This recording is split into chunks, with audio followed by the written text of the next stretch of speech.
Chicago in those days wasn't conservative, it was corrupt. A segregated, corrupt city run by, you know, some vicious people.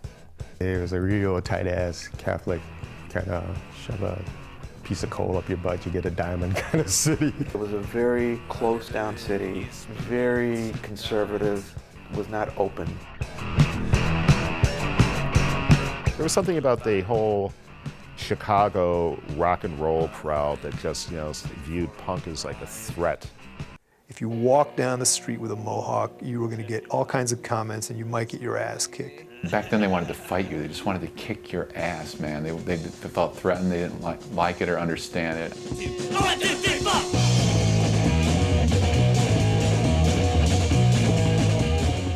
Older people generally left you alone. It was your heavy metal, like loop t-shirt wearing types that really took a great hatred to punk rock. And lots of guys with like center parts and you know, Led Zeppelin t-shirts and Trans Ams. Like I'd be waiting for the bus and somebody would whip a bottle at me or something. You'd walk down the street, people would throw things at you, hurl insults, cars would slow down, and people would yell. And Oh, Devo. Yeah. One word, Devo.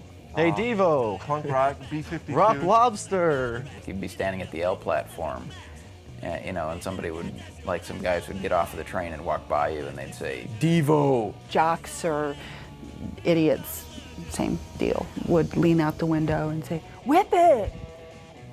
They'd yell like, whip it good. Remember, Devo used to, that's what they thought punk was, you know? That was like the put down of choice by like REO Speedwagon fans everywhere was Devo. And it was always pronounced in that sort of mildly retarded fashion. I think on the north side I got more shit because people sort of knew a little bit or they'd seen it, so they knew to fuck with it. Whereas on the south side they were just like crazy white boys, whatever.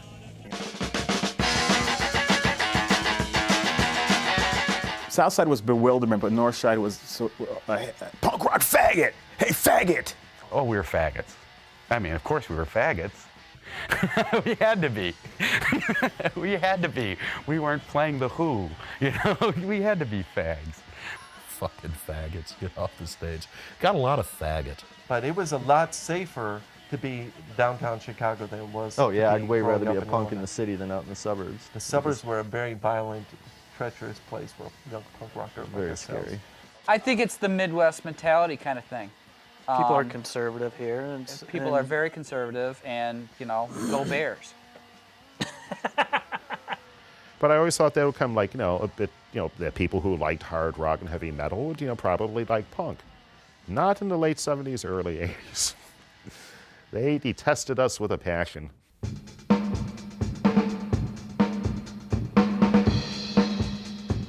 I was managing a record store called Sounds Good at Belmont and Broadway. The guy who was my assistant manager was Mike Rivers, also known as Sparkle. We had gotten the first Ramones record. You know, the guy walks in, hey, I think you'll like this, leather jackets. While he's giving us the first Tom Petty record because he thought they were the same thing. I think we had gotten a couple Clash singles, Anarchy in the UK. We realized that there were all these people buying these records, and the conversation would go around, go, boy, I wish there was somewhere that you could hear this stuff. And Sparkle knew these guys, a couple of gay guys who had this club on Halstead, this club that wasn't doing anything, called La Mer Vipère.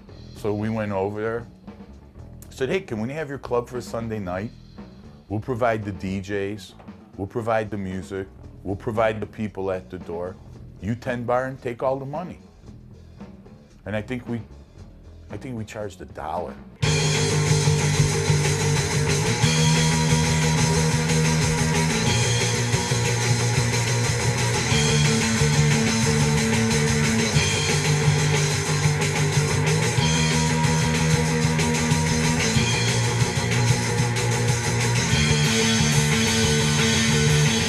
So the first night we had like 100 people who were just like, wow, this is great. You like this music too? Yeah. Some people had like white shirts that they, you know, and they put pins in, but it was more tongue-in-cheek. It was like a Halloween party. It was at the time when people really didn't know how to become punk, when punk really wasn't codified. There will be anarchy at La Mer next Sunday night. We used to joke, it was, you know, all the misfits coming together. It was like a fish finding water for me. I knew that I belonged. The music was awesome. The environment was awesome. This was it. I had found my element. For the first time in my life, I was thrilled to be living in Chicago because of Lemire Vapeur. I mean, the place was jumping, and just all the outrageous characters from around Chicago who had no other scene that would possibly accept them. Some of these people were very hardcore, individuals. We would go every night. Every night they would be playing some new song that got released. A lot of English punk. Great stuff. It's fantastic when every day you hear a new song that just kicks your ass more than the new song that kicked your ass yesterday. May of '77, we went to England. I'd been playing the Pistols and the Clash a little bit before I left, but I had no idea what was going on there. I just got tons of records while I was there, and then I came back, and I had just happened to get like about 3 or 4 promo copies of Pretty Vacant. We went to Lemire that night, and I brought him a copy of it. It hadn't even actually been released yet in England, so made for a good party that night.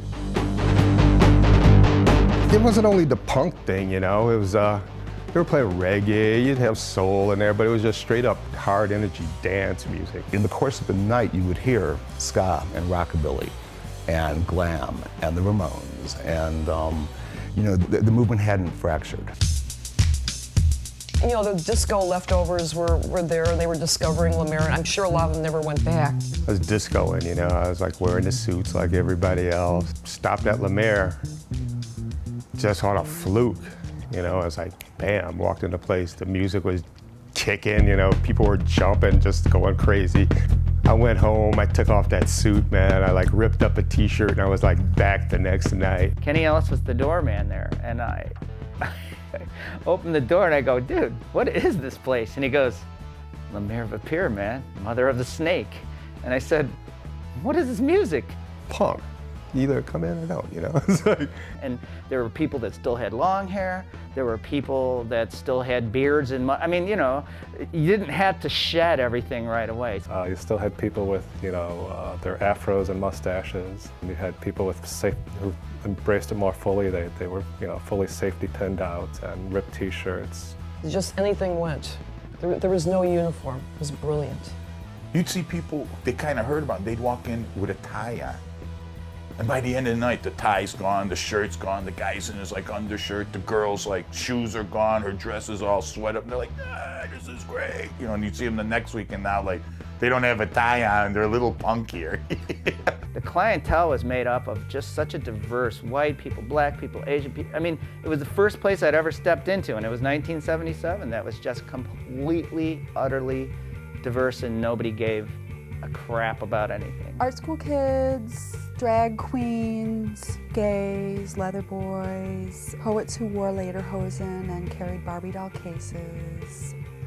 I used to do things like wear a dry cleaning bag. We all just put on these heavy-duty plastic bags and chained ourselves together and insisted on being admitted into the club as one entity. We didn't want to pay cover for 4 guys. We wanted to pay 1 cover charge.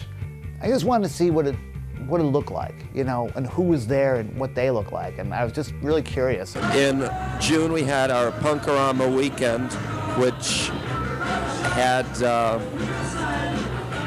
fashion show. I guess it was a fashion show. People wrapped in saran wrap or aluminum foil. We had ear piercing by a registered nurse, of course. And Time magazine showed up, and there's a picture of this guy Spin who wore a parachute with raw meat. The Dead Boys, I hung out with the Dead Boys drinking with them. The Stranglers came by a few times. Jimmy Scafish was a regular. Scafish, the artist, was holding court at the bar with 2 of his little friends, and they were both wearing lederhosen. The guy is he's different looking. Yeah. Plus, he was part of the royalty there. Yeah, him and Beluga, they were like the trendsetters as far as what they thought people should be wearing, which was usually way too cartoony even for now. The Illinois legislature, in its infinite wisdom, decided to lower the drinking age from 21 to 19. There was a lot of drinking, there was a lot of drugs, there was a lot of hallucinogenics at the time. A lot of people are on MDA. And they had poppers there, and maybe somebody would snort a popper, and then you'd go downstairs and jump around for a while it was working. Upstairs was a good place to nod out. Tick was big then. You know, you get people all blasted on tick. Bathroom was always good for doing coke, to wake up. A lot of coke, a lot of uppers and downers and everything else, you know. I mean, I don't know what everybody else was doing. I know what I was doing. There was just all kinds of shit going on in those bathrooms, you know, all the time. There's no privacy. I mean, the bathrooms, you go in the men's room, there'd be transvestites putting on their makeup. It didn't matter. Seeing people dancing naked did not surprise you, okay? And it would happen. And it would happen because people would come in wrapped in cellophane, and so they just didn't care right off the bat. You know, it was sexual, it was dancing with yourself, it was dancing in groups, it was making out under these bleachers. It was truly anything goes. You know, people fucking on the side of the room, underneath in the alcoves. They kept these risers for when they ever did shows, but there was this whole space and there was this group of people that hung out under there. We called them the moles, you know? Shit went on under there, man. That was one of the treats of working the floor because you had a flashlight, you know? And like you could like flash in there and go, damn. You know? And there was a few drag queens that took advantage of naive men who were drunk. I mean, that was the end of the world there. Halstead, the 2200 block of Halstead was like close to the street gangs over there on Armitage and Halstead. It was a rough area over there, so the cops didn't really bother you over there that much until they saw that, you know, things were starting to get successful there. Most of the cops that I dealt with that coming to the door to like check IDs to make sure we're checking IDs, they look around the place and you could see it. They just were like, hey, let's get the fuck out of here. You know, these motherfuckers are crazy, you know? When it went to 7 nights a week, it snowballed into something that none of us expected. And I think towards the end, none of us really wanted. The asshole factor went up dramatically. But yeah, you started to see it become, you know, almost like the tour bus that would stop at the Baton so that the suburbanites can see the drag show. It was, you know, you get a car full and you go look at the freaks at Lemire. The neighborhood hated it. That neighborhood was in that process of gentrification that's overtaking the city still. There were rumors going around that you know, men were urinating on women in there and that, you know, there was active sex, multi-partners, and people were dancing and spitting on each other and puking on each other and, you know, this kind of, you know, stuff that was so out of control. And then eventually one night, we were down at the Coach House, and I went out to my car to get something, and I saw fire trucks down the street. And I go, you know what? That looks really close to Lemire. And there was fire trucks there and police cars, and they were all standing around outside on Halstead Street, and there was a little bitty fire going on the top of the building. And they were all standing there, and nobody was doing anything about it. And they were just standing there watching this fire go. And I saw this, and I ran back to the party, and I said, they're burning down Lemire. So a bunch of people ran over, and then the cops wouldn't let us through. And, you know, the suspicion is that they actually set the fire to get rid of this place. Oh yeah, it was definitely torched. And that was the end of it. That was pretty much, that was the end of Lemire Viper. Maybe it's a good thing that it burned down when it did. And at that time, I guess it was losing its luster. It was easy for everyone to persecute and say, the neighborhood burned it down, neighbors burned it down, the police burned it down. Everyone had a speculation. You know, I have my own, but I prefer not to share that right now because it might ruin a lot of people's, like, you know, imaginations. What always struck me and my friends funny at the first night that he was dedicating totally to soul, they burned it down. It's like, wait a minute, we'll put up with the punks, but now you're crossing the fucking line. Tutu and the Pirates. You got me! They were probably the first Chicago punk band.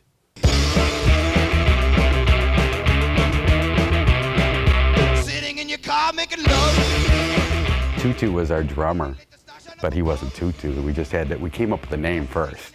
And then we said, who's going to be Tutu? And I mean, I don't know why that name came, but I mean, we just all laughed and thought it was just so stupid, you know, and they said, that's got to be our name. And so we figured, who could handle having that name? And he was an ex-Marine and biker and stuff, so he's the one guy who could handle having that as his name, because the rest of us weren't secure enough in our manhood to be able to have that name. I was Little Richie Speck, the bass player was Frankie Paradise, and the guitar players were Jimmy Sockett and Mel Torment. Really, our thing was kind of like sort of tongue-in-cheek, but at the same time, our original concept was really raw and fast, and you know, you could, you know, jump up and down to it. We played at a place called, it was actually named after a Patti Smith song. It was a one-night-only place called the Piss Factory. It was a big warehouse basement somewhere, and everybody who hung out at Lemaire was there.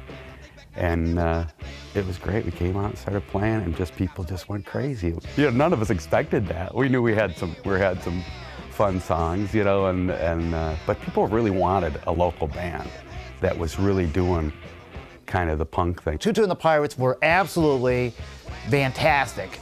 They were so over the top, so funny, so crazy. And you know, when they do like, I Want to Be a Janitor, he'd bring out his toilet seat bass.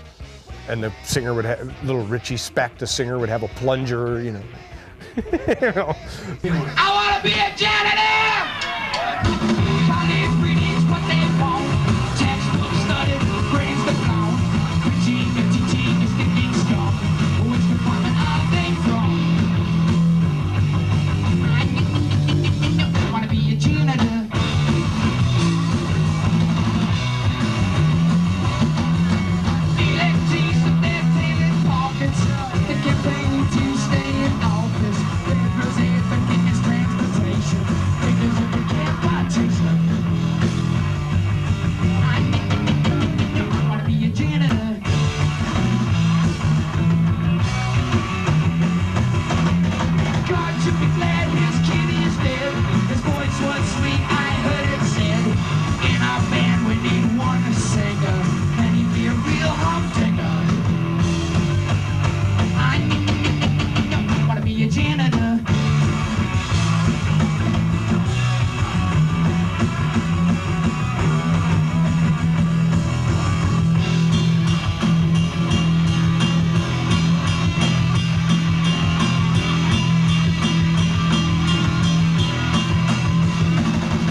Out of that early scene, they were the only band that they could play in the clubs where all the bands like Bohemia and those bands would play. You know, places like Mothers and Huey's and Beginnings, and a lot of smaller, you know, little neighborhood bars and stuff like that. You know, we were like the token, they'd try it out. We used to open up the set, you fuckers, and then, you know, blam, blam, blam, and then break into whatever, I got zits or something. I got zits. I got zits. I got zits. These people were just totally, you know, appalled that this, you know, and they were willing to kill people to stop this scourge on their beloved rock music scene. The bands were always trying to look very studly and handsome, you know, and they're gonna get the girl and they're gonna sing love songs. This is really the exact opposite. You know, it looked like hell, it looked like bikers, it looked like trouble. The songs were rude.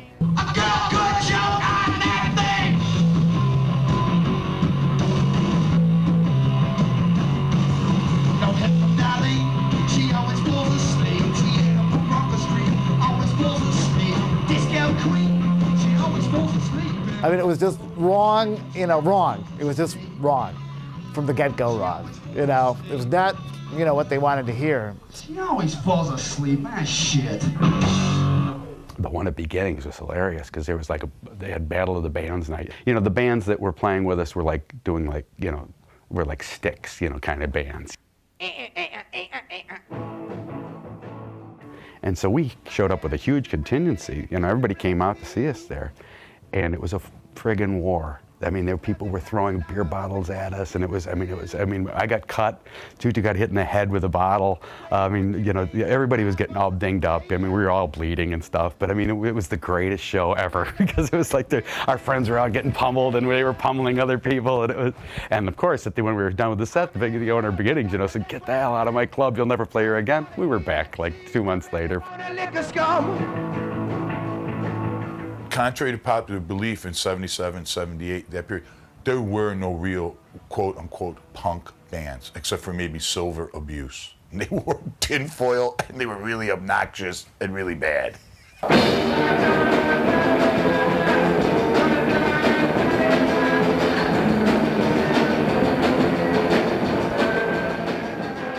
Bill, Santiago, my friend Bob and I formed a band called Silver Abuse. You know, it's like everybody's listening to Peter Frampton, and everybody has to be, you know, virtuoso to be able to, you know, record and get on a label and get the records out. And the Ramones are, you know, doing these 3-chord songs. And so it gave us hope. We were totally incompetent. Okay, our first show was the infamous Tutu's Placenta show. We got asked to play there. I think it was a benefit for the Gabba Gabba Gazette, which was the local punk newspaper put out by Mary Alice Rammel, who was dating our bass player. We just had these parties where they were rent parties for our warehouse, and we'd sell beer there. And it was like the 4300 block of West Fullerton, which was no man's land over there. We went, we played, a riot started. People threw beer at us and shorted out the PA. I think I still have a scar here from the full beer can that hit me. Man, they really pushed some buttons there, you know. their song titles alone, you know, I don't know if you want me to quote some of them. All right, All Jews Must Die.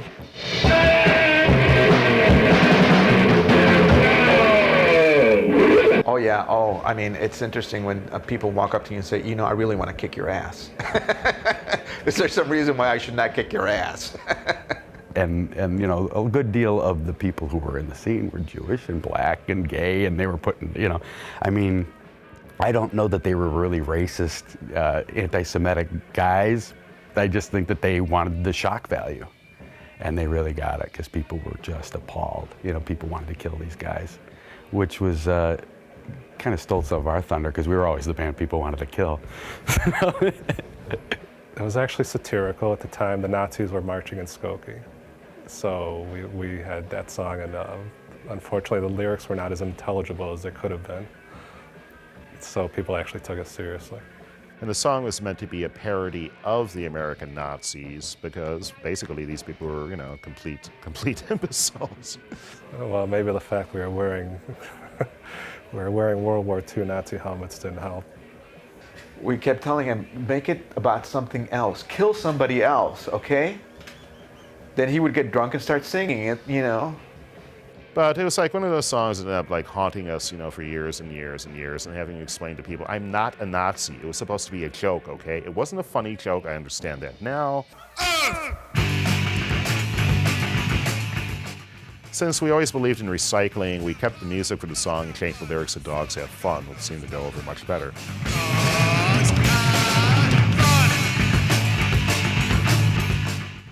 After that show, I thought, you know, I want to do more than just get drunk and play. So I said to Silver Abuse, I am no longer going to play with you. I'm going to see if I can start a band. After I left, the next gig also ended up in a riot.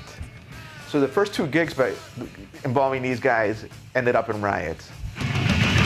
Slow and painful fun. Chicago was kind of behind, you know. It was like LA and New York had their scenes, and it took a while for Chicago to get with it, I think. You know, I mean, initially there were some bands, you know, like Tutu and the Pirates, and then there was sort of a bar scene, kind of a new wave bar scene with, you know, bands like Bohemia and Fill in the Blanks, and which, you know, I mean, they were cool, but, you know, It wasn't the real thing. It was like lame new wave before we even knew how lame it could get. Because before then, you gotta remember this, it was Fill in the Blanks, Bohemia, Wasmo Neres, you know, just bullshit, just bad. A whole slew of these, like what we used to call skinny tie bands, you know, bands from the burbs that were, okay, well, you know, we were playing the Beatles and Rolling Stones a month ago, but, you know, times are changing, so let's put on some skinny ties and start playing, you know, some power pop, you know. Well, it was still the skinny ties and bell-bottoms phase. Their music wasn't really very aggressive or very loud. They weren't talking about destroying anything. They weren't talking about, you know, how ugly life was or any of those things. We wanted like screeching and screaming and, you know, angst. And that didn't seem to have it at all, you know. None of them could hold a candle to what we were hearing around the rest of the country. And so there was just kind of waiting. Is something ever going to happen here? Because really at the beginning, there were very few records by Chicago bands. The first one that I can think of, well, like I said, the Mentally Ill single came out very, very early. That Mentally Ill record is the best record ever.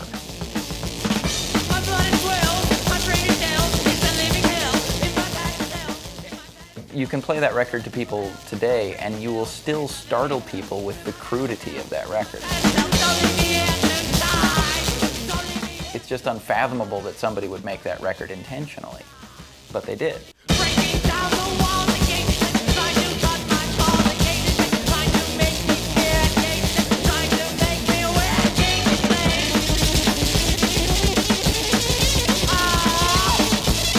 I think the noise we were just trying to make was something that would really get everybody pissed off who listened to it, and that really was our goal. And when we actually achieved that, I think we were pretty proud of it. We were very pleased.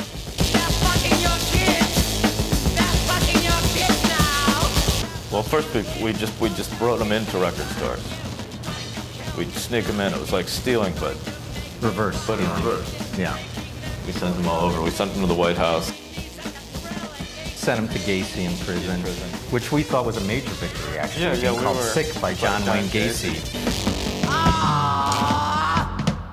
Almost all the other big music scene places in America had kind of like become more involved with itself and gotten bigger and done self-promotion and become cool. And in Chicago, the punk scene was sort of exclusively the territory of like genuine misfits. California, New York bands always got a lot of press, and so people knew who they were, and they developed a greater following than Chicago bands.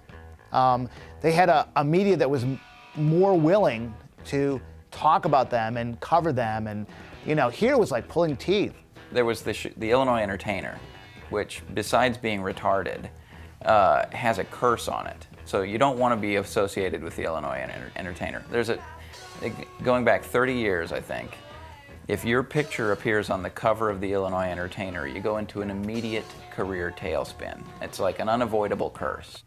But there was the Coolest Retard, which was a great fanzine. It was like among the best fanzines ever, and it happened to come out of Chicago.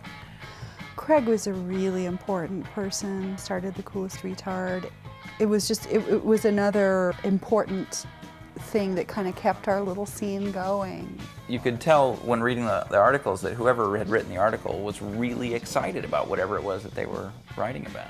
Craig and Terry would always be the two to interview, and then Terry Nelson had his radio show at WZRD at Northeastern. Here it is! Sunday Morning Nightmare!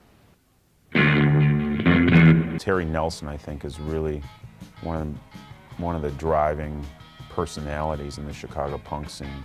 I mean, he put punk rock on the radio in Chicago as early as anybody else did, maybe the first. And he spent a lot of time going over to England, so he knew the bands, and when the bands came here, he would bring them over to the station and interview them. And the band started saying, hey, why don't you tape our concerts? You know, you can play them. And he found out I was into recording and stuff. So sometime thereafter, he said, hey, why don't you help me record this show? I was one of the contact people for Chicago, so I would usually do an interview and we would record the show for whoever they brought through, which was an awful lot of bands. It was great. This is Poeta of the Jam, and you're listening to WZRD Chicago. Can you dig it?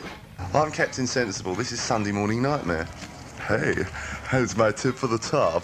This is Lux Interior here with your mother, listening to the Sunday Morning Nightmare Show. It's Mick Jones of The Clash on WZRD, where they guarantee you will never hear Foreigner.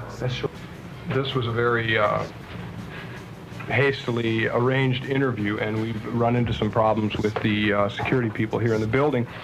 So the people from Black Flag are showing their identifications now, and we're going to... By that time, Wax Trax had opened, and that was the mecca for punks in Chicago. That's where if you want to buy records, you went to Wax Trax. I remember Steve and I walking down Lincoln Avenue maybe a month before they opened, and in '78, I want to say, and they'd already started putting out some of the bins, and they had a Suicide Commandos record in front of one of the bins. In one of the other bins was a Roxy Music and maybe the Saints or something, and it was kind of like, wow, well, if that's right at the front, you know, I mean, it's not stuck in the back like it is in every other record store we've been to in town, you know? You don't have to ask them to order it. They were up to date. So if X-Ray Specs released a record, Wax Trax would have it in stock, you know, within the week. Kids would drive in 2, 3, 4 hours to go to that store over the weekend to get stuff because they couldn't get anything. Jim Nash and Danny were just so into new bands and new groups and really unbiased until they became part of that whole Front 242 problem. And they would just turn you on to so many great bands. You know, they would say, did you hear this? Did you hear this? I mean, every time you went in there, you know, you say, Jim, what's new? Oh, did you hear this? Play this. And he would just blast it through the speakers. And it was also a point where we could all go and see other people like us. And there was a time that you could walk down the street and see somebody wear a leather jacket and know instantly you had some kind of rapport musically with this person. Well, Chicago, if you dressed that way, you were into the music.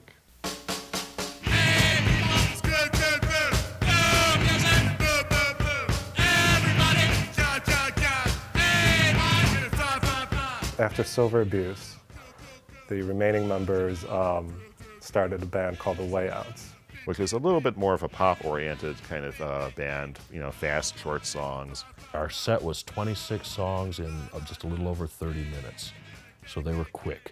During that time was when I wrote this song called Surf Combat that had only 2 chords.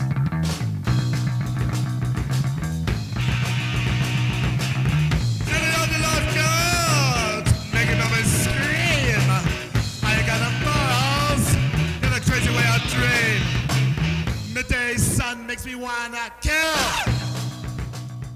And together with Naked Ray Gun, who also we shared rehearsal space with, we decided to throw a party and, you know, kind of premiere the bands. Actually, Naked Ray Gun at that time was called Negro Commando.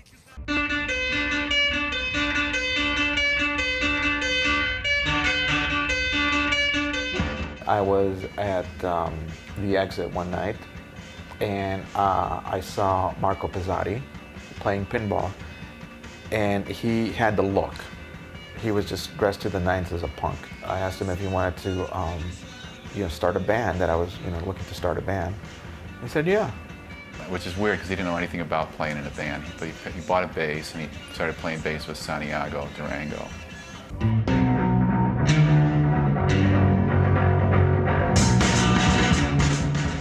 I used to go see him practice, and they just totally sucked, Like these bands I was in was like much more pro than them. Jeff at the time was playing in a spandex heavy metal band out in the suburbs called Condor. And we went out to some suburban club to watch them. Jeff was wearing spandex, and he had an afro, out to here. But he could really sing, so we said, So then we asked him if he wanted to sing. What I really wanted to do was like sing for this shitty band that Santiago and my brother were in. But since Santiago came up to me one day at the bar at O'Banion and said, you really need to like cut your hair. How could I not ask him to cut that? That was not punk. So then I cut my hair, and then I started singing for those guys, and I quit that crappy ass suburban band I was in. The Way Outs and Silver Abuse and Naked Ray Gun and Toothpaste at different times all had very similar lineups. And they would do a lot of the same songs. I think they all did Bomb Shelter.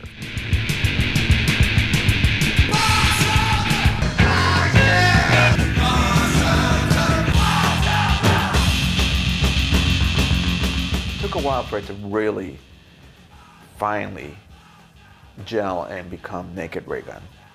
It was sort of like an organism evolving and trying this out to see if it works and it doesn't, and if it doesn't, then, you know, out you go. The early Naked Ray Gun was wet. They were more bizarre, freaky. They were very visual, almost avant-garde.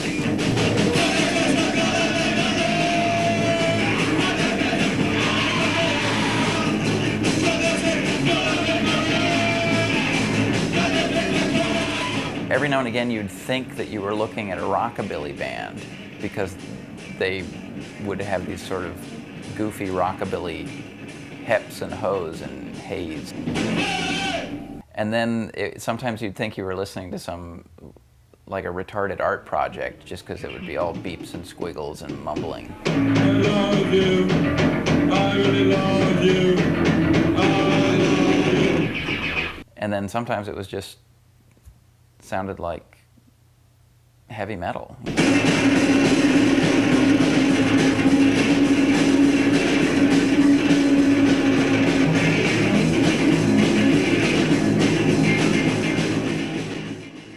At any rate, Naked Ray Gun blew my mind. They were the weirdest band, best band I'd ever seen.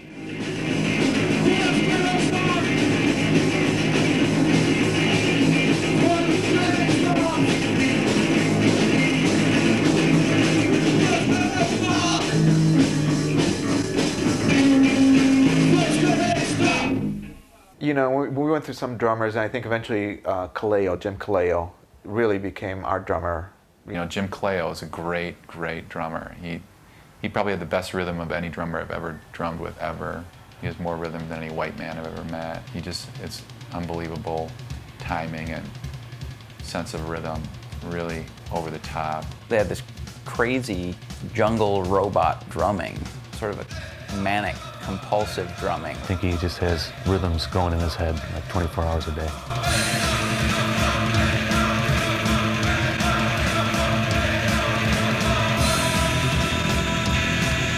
At the end of his run with Ray Gun, he was actually really annoying because of that. I mean, it would be just like over the top, annoying with the rhythm. Like, you know, just too much, just back off, dude.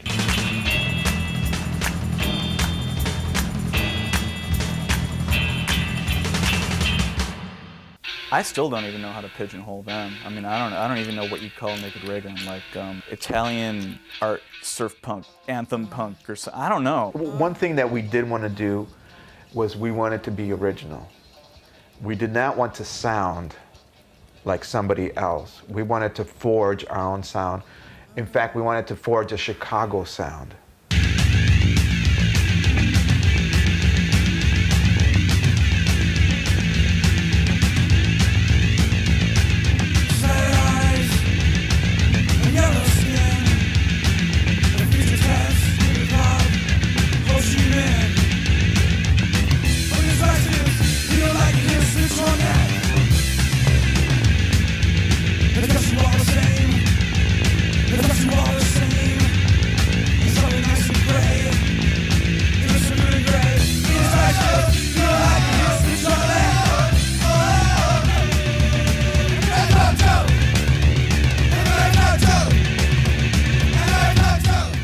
Prior to that whole scene evolving, a band playing original music could not exist in Chicago. If you didn't play 90% covers, and that was what was on the radio at the time, or oldies, you couldn't play.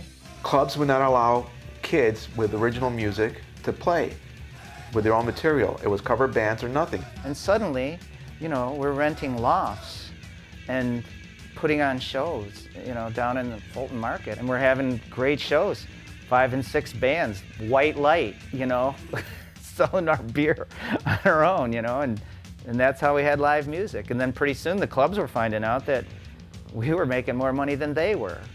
So places like Gazebo, believe it or not, on Lincoln Avenue starts having punk rock bands, you know. Mother starts having punk night on Mondays. You know? People started opening up clubs all over the place. Everything, you know, all of a sudden it was like, you know, punk this, new wave that, you know, it was all over. And this guy who was gay opened up this club called Anarchies. He had gotten the money from the mob to open up this club, and he owed them a lot of money, and he couldn't pay them, and they were unhappy about that. It had a kind of a strange ending to the club because they found the guy dead in his club with a mic stand stuck up his ass. Which I actually think is kind of overkill, but, you know, I guess the mob is not really known for subtlety. Shortly after Lemaire had burned, like the next big thing that hit town was like this Patti Smith concert. You had all these like crying punks in the audience, Patti, they burned Lemaire, Patti, they... And she said, build another one, you know, and I said, yeah, build another one. O'Banion's came about because Nancy Rapchak, who was a DJ at O'Banion's for years, and she came to us at the record store and said, hey, are you guys still looking for a place to do that punk rock?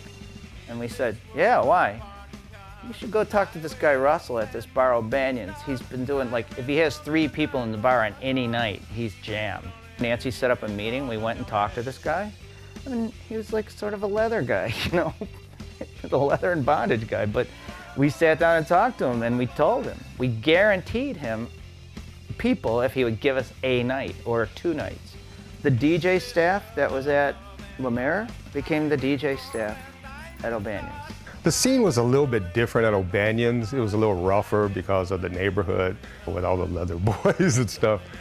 People would still come to the bar who were, you know, lesbians or flamingly gay and wanted to show that kind of side of themselves, and you know, or else maybe like into S&M and were dressed more like that, and somehow punk rock all mixed together.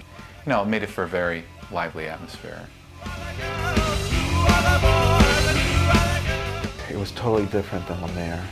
The music changed, the atmosphere changed, and it wasn't that first wave of punks anymore. It was different people. O'Banion's became more violent than Lemaire ever was. So I have a scar right here from O'Banion's. Got jumped on. That's one of the reasons I kind of quit there. It was like, hey, this dude's paying me like $8 an hour to maybe get an ass whooping. And it ain't worth it. Do I feel good about working there for like 2.5 years, and in 2.5 years being in probably 375 fights? Nobody has 375 fights in 18 lifetimes. And I know there were some fights and this and that, but overall, it was a dance party.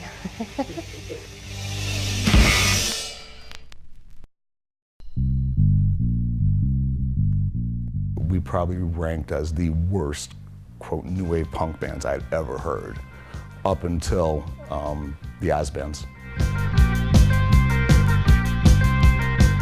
I owned a bar that was called the Greenleaf up in Rogers Park. I had a pretty good business just as a neighborhood gay bar. And it wasn't until after Lemaire burned, and I would say probably the day after, that I said, okay, we're changing the bar. And there was a lot of anger toward me in the gay community that I would take a gay bar and turn it into a punk bar. As a gay bar, the neighbors were just brutal. They did not want a gay bar in their neighborhood. When we turned it punk, well, at first the neighbors didn't know it. And I remember the first time they came into Fag Bash and got the shit knocked out of them by a bunch of punks.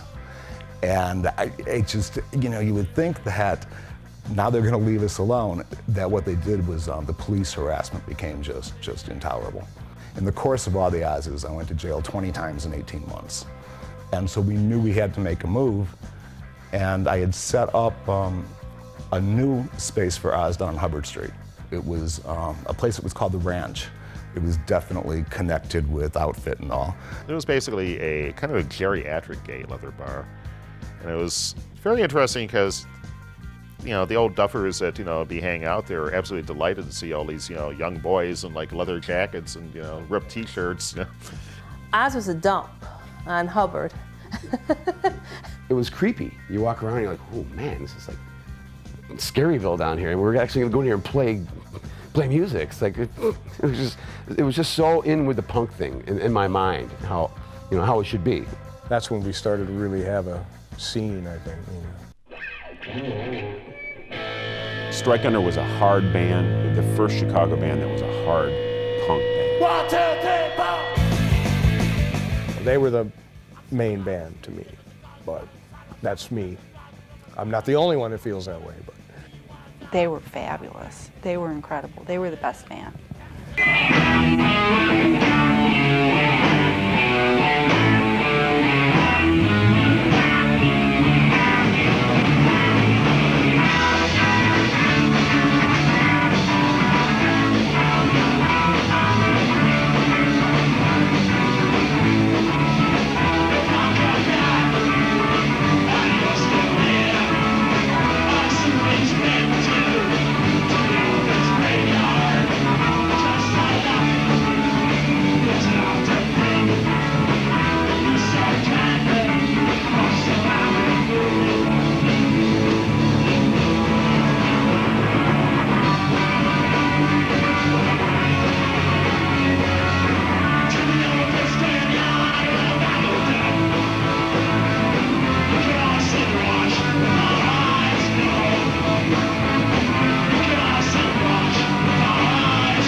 I thought this is the first time I'd actually seen someone who was kind of dangerous sounding.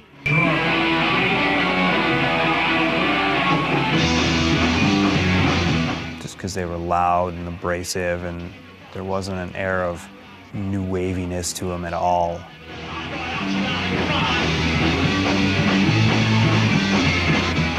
They opened the door. They were the first hard band in Chicago, the first punk band. You go, yeah, this is fucking punk, this is cool. They weren't artsy at all. You know, you hear them and it's like, you know, why even bother? These kids are so much better than we are. You know, let's just hang it up, you know. But on the other hand, it's like exciting because it's like, shit, yes, there's some other great bands that are here with us. Just at that time, people were really happy to see some really exciting music start in Chicago.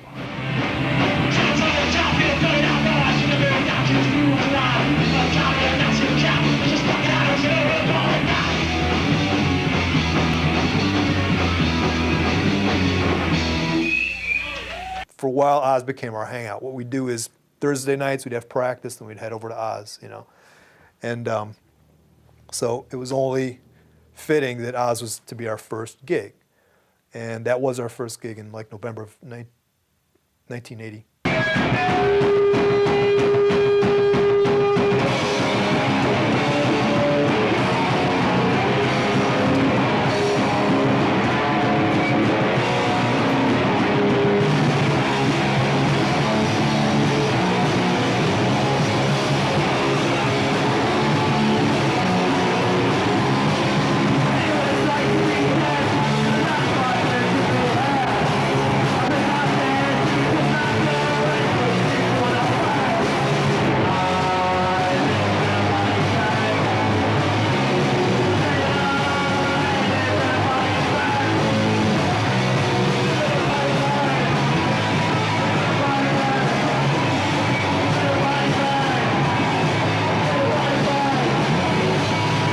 First time I saw the Effigies probably was at Oz.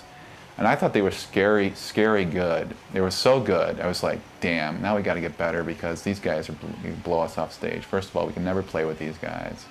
They're too good. I'm like, this is just so great. This is what music should sound like.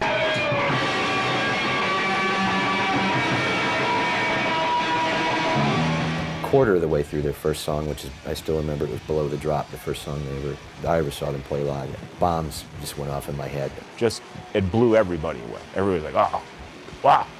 I mean, it was incredible. They scared me. They were so great.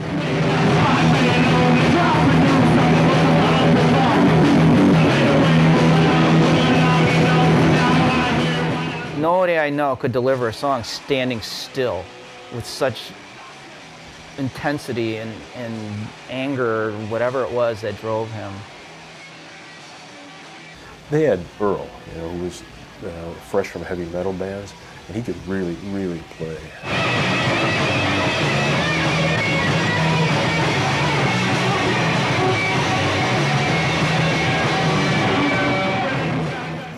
didn't spread quickly. There was these two powerful new bands, and Naked Ray Gun was right there with us too. I thought that we were the only punks. So it was like these different tribes had come up independently, and eventually we all became aware of each other.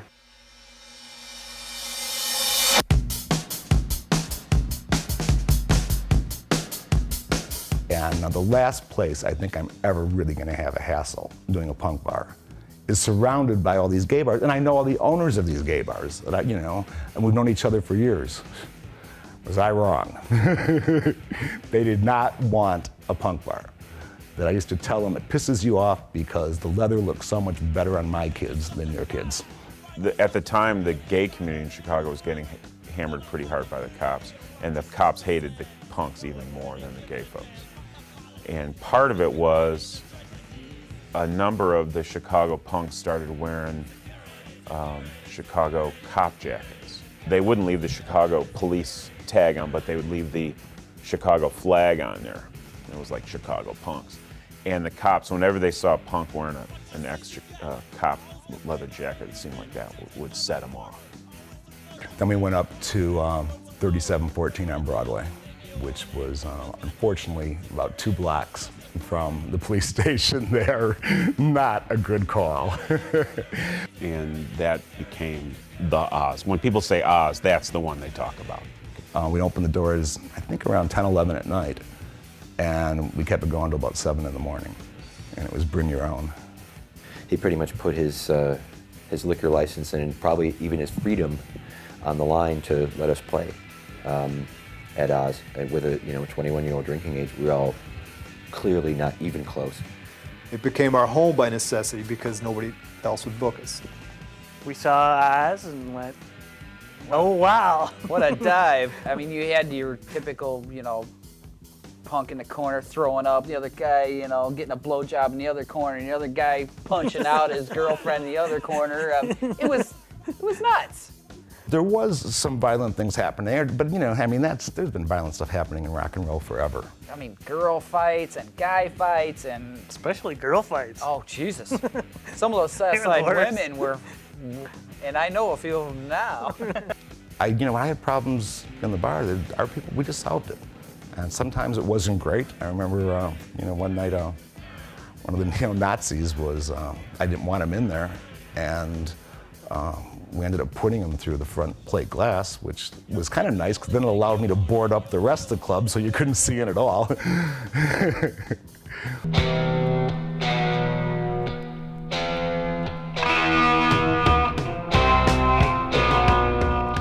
At the time, there was a guy who was friends with Terry Nelson named George Kapolis, and they started a record label called Autumn Records. And their first release was the girl band Da.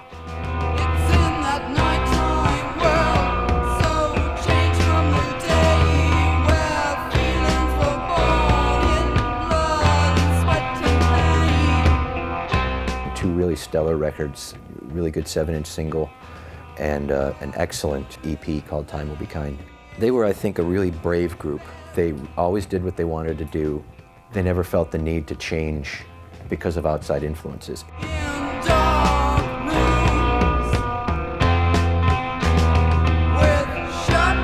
Well, they were a strange band. They sort of, well, for one thing, they didn't have an audience. Because the bar scene, the Bohemia and that scene, they said, those guys they're like punk. They were always with all those punk bands. And the punks went like, those guys ain't punk, So they kind of lived in this like nether world.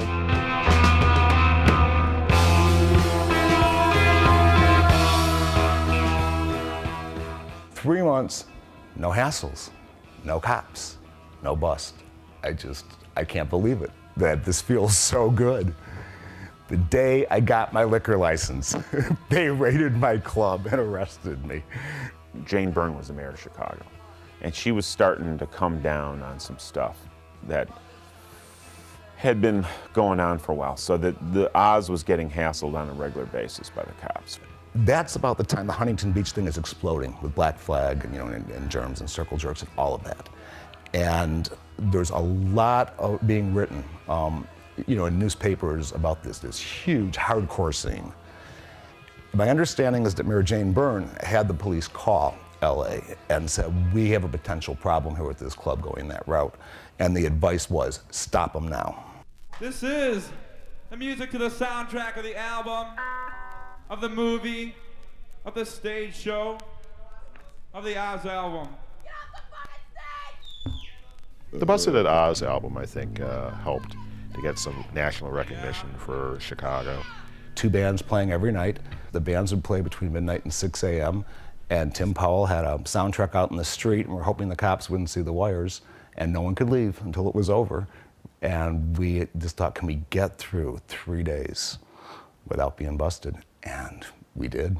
Jeff Pizzotti from Naked Ray Gun provided the PA gear, such as it was, and I had my original truck there, known as the Vomit Comet. So it was Naked Ray Gun, the Effigies, Strike Under, Da, Silver Abuse, and the Subverts. Subverts were just an amazing band. In fact, the Busted at Oz album, Subverts steal that album. I look at the country is falling apart. A lot of people haven't lost their heart. Nobody even knows where to start. State of the union, the state of confusion. Standing and living, just an illusion. Government affairs, too much bureaucracy. Emergency, it's an emergency. Nobody knows just who to believe. All I ever do is try to teach you see. Always gotta have something up there for you. State of the union, the state of emergency. Gotta do something, can't you see? Boys, all the people are urgency, it's an urgency. That's where they take this through. Tell me you're gonna tell. The pictures of the man who does it now, now, now. Don't wait until tomorrow, when it'll be too late. Don't leave the future of your friends and fate. Look at the country is falling apart. All other people haven't lost their heart. Nobody even knows where to start. State of the union, the state of confusion. Standing and living, just an illusion. Government affairs, too much bureaucracy. Emergency, just emergency.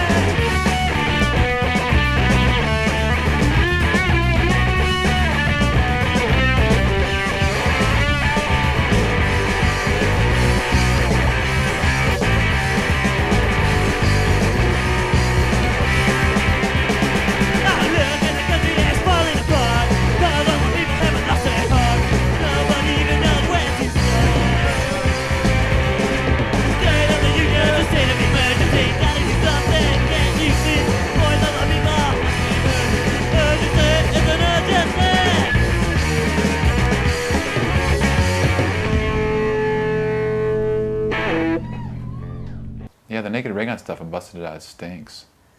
A lot of bands sound much better than we do.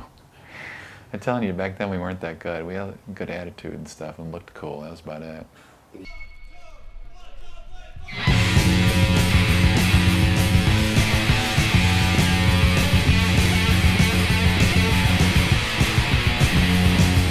Living life as you like it, and I've had it. Towards the end of this suburban ballad, first you call my good routines and credit. Then someone never did a thing, I regret it. Credit, credit,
last night we were recording, the cops came in and they were going to shut the joint down.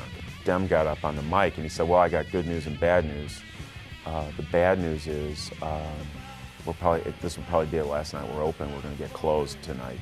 The good news is somebody got shot down the street and their cops are going to be tied up with that for a couple hours, so we have time to get this last set in. The idea that someone had spray painted closed for being punk, it wasn't closed for being punk. It was closed because they were serving alcohol to people that were not of age. And they weren't, greasing the wheels, I mean, if you live in reality land, that's part of reality. We used to call them the Oz bands, but it was unfair to call them hardcore bands. I guess they kind of got lumped into that as well, but the Oz bands. And the first of our bands to get a record out was Strike Under on Wax Trax.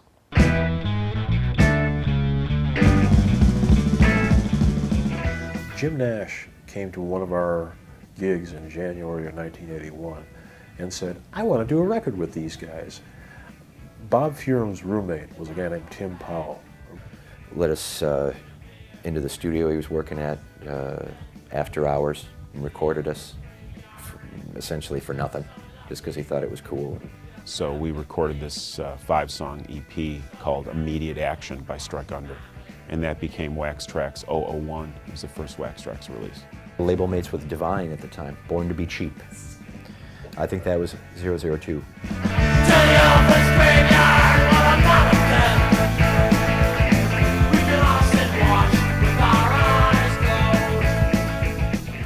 Chris and I hand silk screened all the album covers, which was way too much work.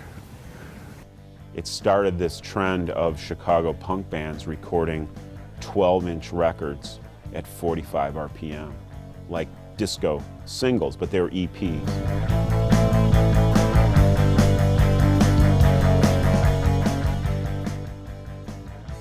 I think that's the best one of all. I just love that record. That's a great record, and they weren't around for very long. It's almost like the tensions in the band sort of pulled it apart too quickly. My leg rolls, so the headstones a day long ahead. There was a lot of inner turmoil with Strike Under. Yeah, well, the two brothers, Chris and Steve Bjorklund, were always fighting, always fighting.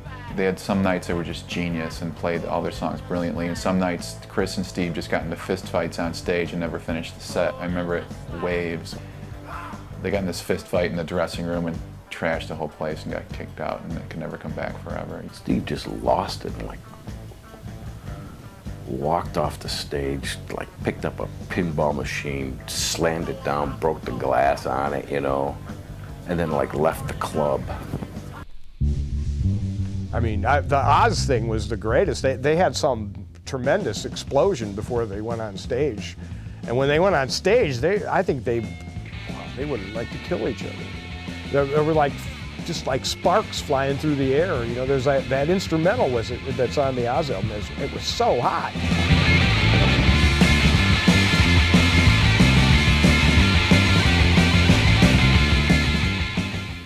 These guys would always play 2 guitars and they'd never be in tune. And they'd sit there and bicker on stage. And people thought it was like a gimmick, it was an act or something, but it wasn't. You're out of tune. No, you're out of tune. No, you're out of tune. We're exactly in tune tonight.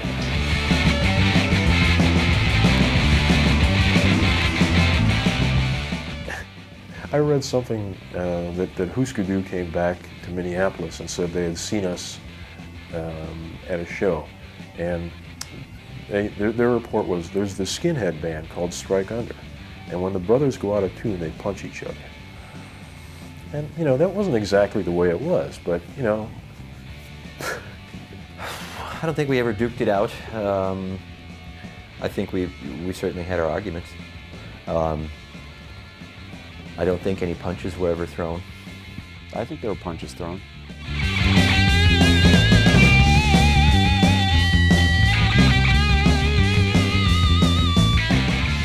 There was a show they did down at, I think it was the UIC, University of Illinois, Chicago. I think there were punches at that show.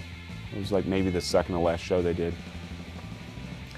Again, that might have been part of our reputation that got blown up a little bit more than it was. I mean, maybe we shouted at each other a couple of times on stage, and you know, accentuating the negative.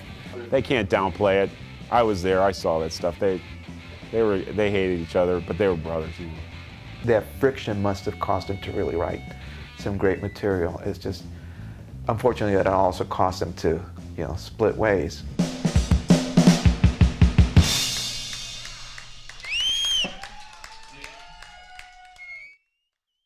George and Terry approached the Effigies and said, hey, let's make a record.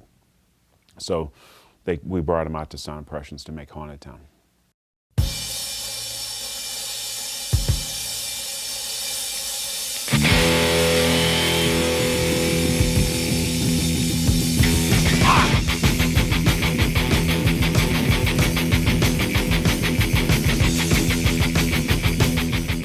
You know, I think the Effigies sort of, in a way, they kind of pioneered a new sort of punk, you know, like a metal punk that maybe hadn't existed really quite like that, you know. It was just a cut above everybody else's stuff at that point in time. With better lyrics, better musicianship, and the songs were heavy, as heavy could get for back then.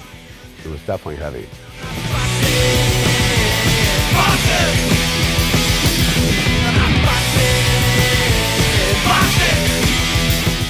They say that the big guitar sound of Chicago. Well, it was that record, not some Steve Albini record. Steve.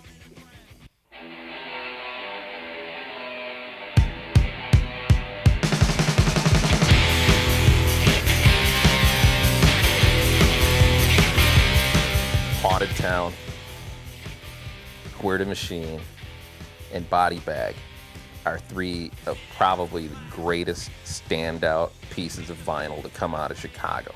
I mean, they made you want to do something. We had these reviews, these guys would say, this album is misguided patriotism, because these knuckleheads saw the flag on the front and said, you know, this is the American flag. It's not, it's Chicago. This is what we are, you know. Suburbanite or not, we understand Chicago. We know what it's about, you know. And that was Haunted Town. Living in a haunted town, a haunted town.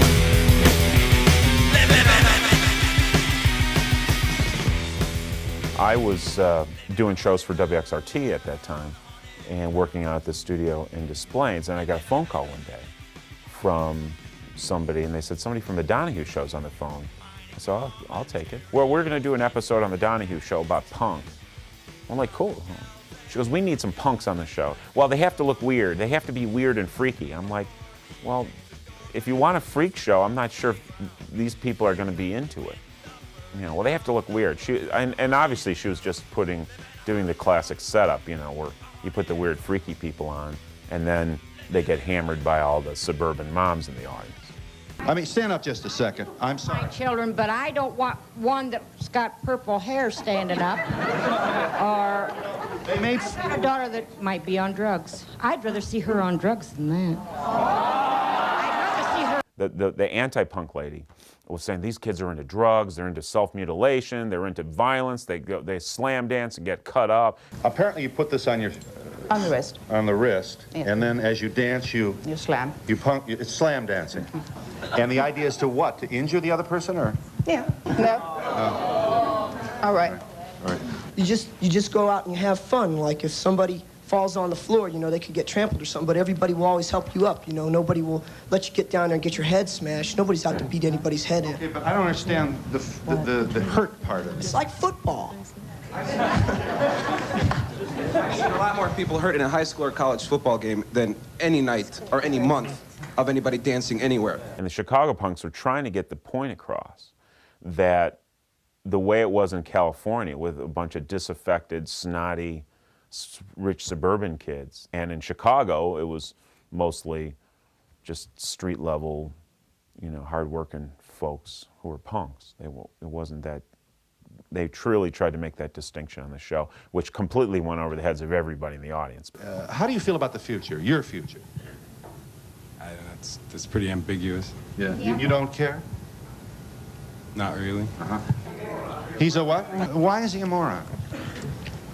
He's just a silly guy. I mean, he's got a dumb haircut. I mean, see, the thing about it is, if you can be a punk rocker or you can be a silly fool, you know, you can make yourself, you know, like they're talking about cutting yourself up or taking a lot of drugs or anything like that. And you can do that kind of stuff, and you can have a stupid purple haircut or anything like that, or you can listen to music that says something about evil stuff, you know. Yeah. And you can still have class. You can still be a regular person and listen to that kind of music. You don't have to be that silly. I agree. Why shouldn't you then encourage me to get the kids back together again with their parents? You're not trying to get them back together with their parents. You're trying to get them to be just like their parents. How do you know that? No. Yeah. I wonder if these people would fight for our country if a war broke out. No. How do you feel about that? I think that they stink then. People thought that we wanted to bring down the world, destroy the world. We were like the most dangerous thing. And now that I'm old, I wish that we would have allowed them to believe that. I wish we would have scared the hell out of them.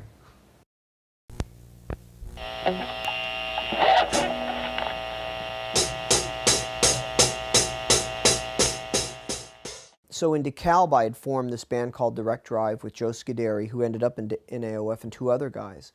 We're doing everything from Blondie to Bruce Springsteen covers. You know, and there's a couple of songs that we're throwing in that we've written ourselves, but they sound very Clash derivative. And so when Direct Drive comes to Chicago and we start playing shows, I think we're a very derivative band. We don't have a very unique sound. We're not a very good band. Kind of a cross between the Clash and the Who or something. It was very rockish. Well, because of Vic, it was a cross between Bruce Springsteen and something. I remember thinking that they seemed kind of like punk rock Bruce Springsteen. Parents lived in the Washington, D.C. area, and so at Christmas time I'd fly home and see my folks, and my sister got involved in the D.C. punk scene. And so she was saying, well, come down and see the Bad Brains. The Bad Brains were like the same feeling that I had at the Clash show. I mean, just being completely floored. I went back to Chicago and I said to the guys, we're doing this wrong. We're trying to copy bands. Let's find something that nobody else in Chicago is doing and let's make it our own. Now, most of the bands in Chicago at that time were playing pretty mid-tempo punk rock, you know. It's a 4/4, boom, and we just said, let's play fast. Let's be if nothing else, we can be the fastest band in this city. And probably within 3 months we were, without a doubt. This notion of a hardcore, of music that was so unmusical you could barely tolerate it, hadn't yet come into being. What I saw in D.C. were the Bad Brains, Faith, Minor Threat, bands that were playing music that you couldn't dance to. It's like bebop to jazz, right? You couldn't dance to it anymore.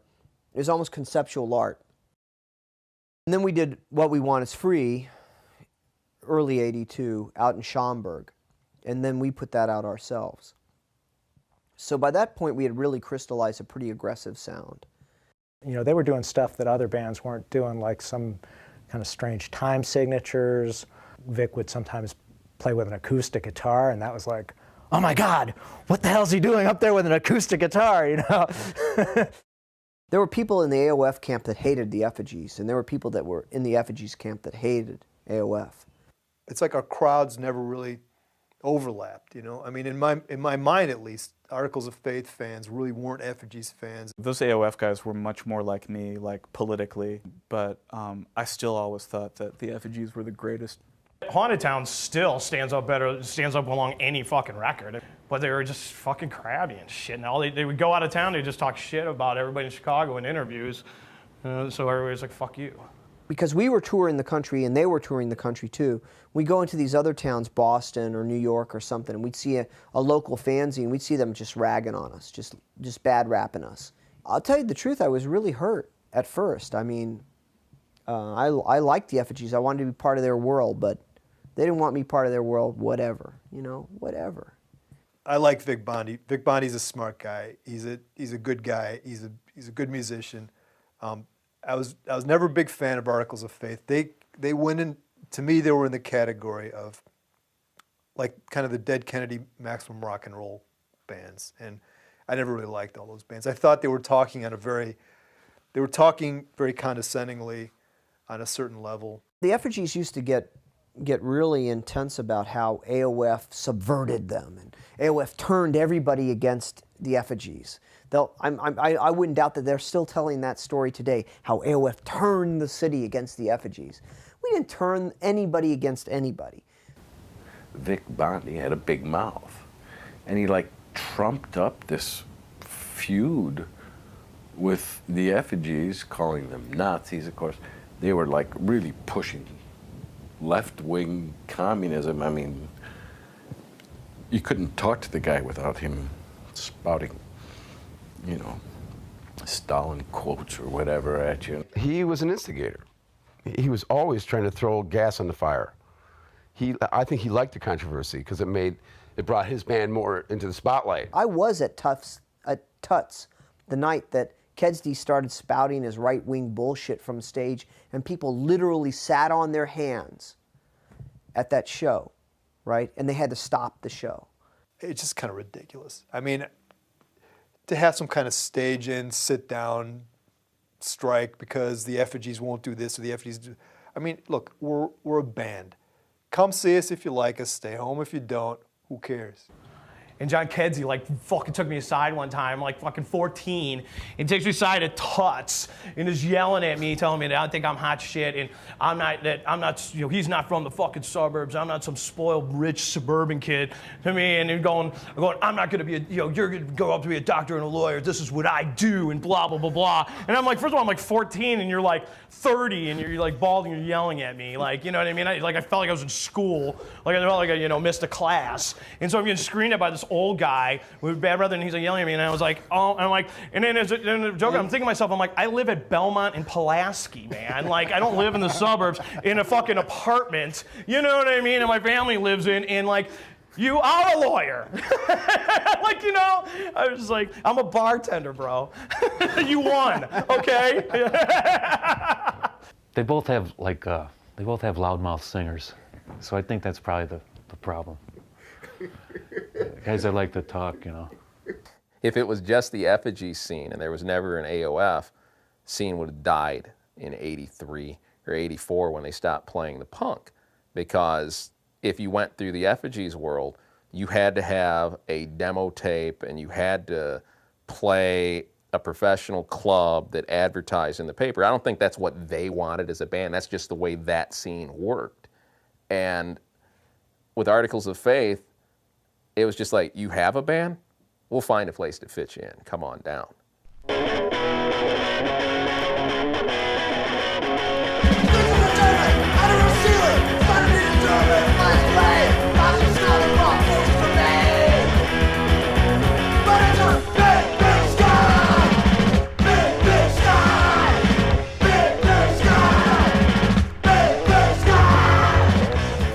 I was the bass player in Government Issue before I came to Chicago. I started jamming with Eric and Wes pretty soon thereafter.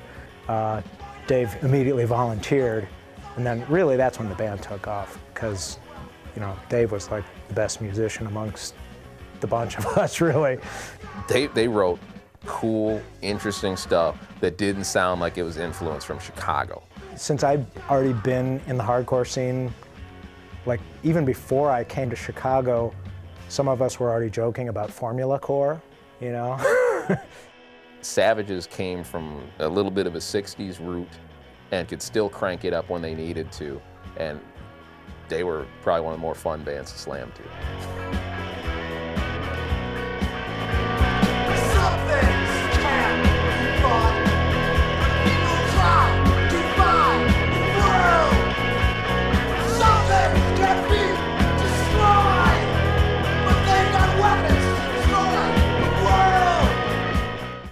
Pat and Vic, those two were the ones who did Wasteland Records and paid for us to get a record out. Pat and AOF did all the hall shows, you know what I mean? That was all they're doing. Minor Threat played here, the Big Boys played here, and it was all because of them. All we did was all ages shows. I mean, one of the problems AOF had was we couldn't get billings. in overage clubs. So again, we just said, fuck it, we'll put on our own shows. And they befriended a lot of younger bands that were just starting at the time. They gave bands rehearsal spaces, they set up gigs for other bands that came through town. There was the Central American Social Club, and all of that was culturally good, but the band itself, I couldn't stand.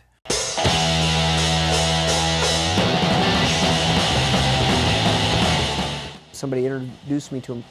This is Steve Albini. I'm like, oh, I love the stuff you read about Matter. And he says, well, I wish I could say the same about your band. I said, excuse me? He says, well, you know, you and the bass player are okay, but that guitar player that looks like Santana, he's got to go. You know, and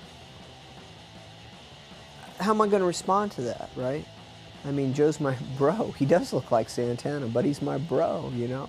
They were sort of embodied by these two elements. They're sort of excellent musician frat band past, which was embodied in their drummer, a totally like gifted drummer who, you know, obviously liked Stuart Copeland, kind of like that kind of drummer, right?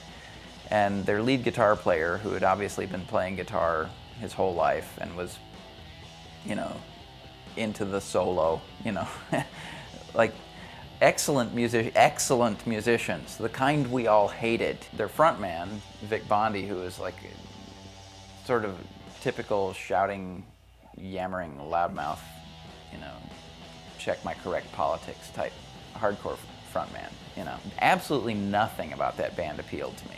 And I thought that their audience was stupid, and I thought that they were making these broad stroke gestures of compliance is the way I looked at it. Like, okay, now we gotta play fast. We're gonna play fast. Like, we gotta have this radical political element. Okay, we got this radical political element, you know. All right, I'm not gonna sing anymore. I'm just gonna stammer and shout and, you know, hold the mic like a baseball and spit, you know. When he pulls that stuff of, you know, bad rapping us, and then he comes to the Central American Social Club and hands out flyers for his fucking show. And I come up to him and I grab him by the collar and I'm like, get the fuck out of here. And he gives me this crying, little crybaby shit. You know, stand up. Stand up. You want to be a man? Stand the fuck up. Don't fucking cry about it. I mean, all my life, I wish I just whipped his ass that night. I still do. I mean, Steve, if you're out there, bro, I'm ready to go many rounds with you, my friend. I don't think it would last very long if you're still 75 goddamn pounds. Like everything, it seemed like a big deal at the time, but I really could give a shit now, you know.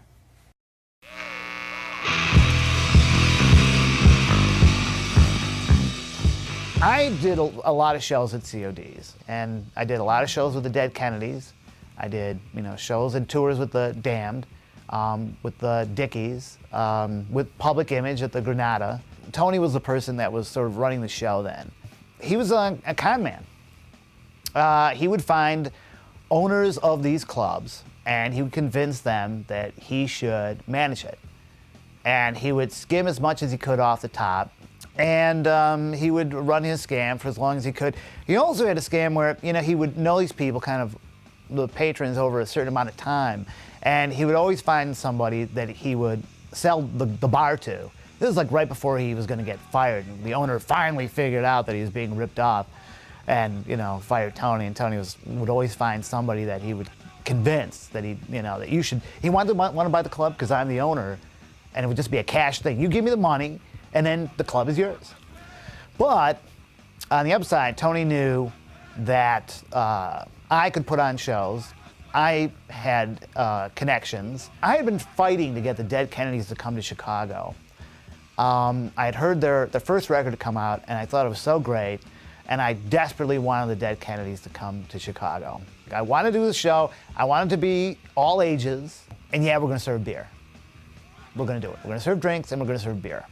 You know, I knew somebody who gave the cops some cashola. They looked the other way, and at the same time, we were very careful and made sure that there were no problems, you know, and there weren't. And I tell you, the kids that got in those shows, I mean, they thank me and thank me and thank me, and oh, it's so great, it's so great. You know, it's hard when you really want to go to those shows and you're not the right age, you know. It seemed to me like January, February of '82 was when the underage scene really started to pick up, because there was a bunch of clubs around town that were doing all ages shows, which to this day I don't understand why, because they weren't money makers. And there would be 35 to 50 people at any of these clubs. And I think bands from out of town were really surprised that they had to play 2 sets, because I didn't find out until later that that didn't exist anyplace else. You could have kids come to the show if you had an underset and then an overset. At first, I think the older crowd might have been a little confused by the young kids kind of just being little brats.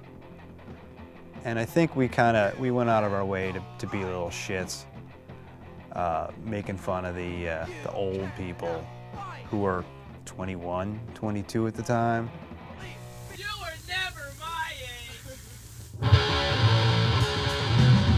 Most of the old guys wouldn't even come to the underage shows. They'd just wait till the older shows, the old guy shows, the old man shows, we called them.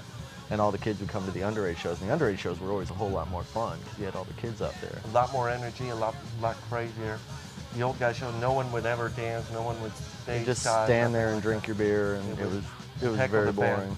It was the old school versus the new school. You know, retrospectively, it was really stupid. I think the new kids may have been sort of a stylistic difference between the older punk bands, and it was starting to turn hardcore, which was really just a lot faster, a lot more about speed and hormones than any sort of art.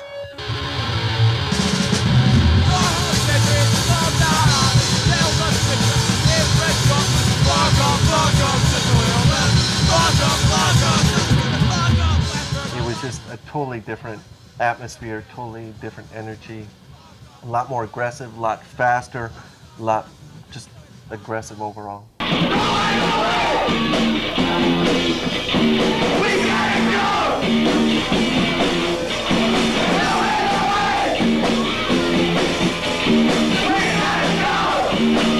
Chicago take on slam dancing wasn't really slam dancing, it was more the Huntington Beach strut. I tried to emulate the HB strut, but I got the timing all off and I would just hit myself in the chest. The whole idea of slam dancing is to pound the other person, but I pounded myself instead. I never quite figured it out.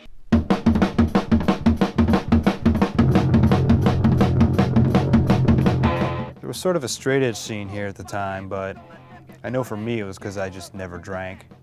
Anyway, I had never tried drinking, and it just seemed to be something to kind of rub in the noses of everyone else that we were young and different.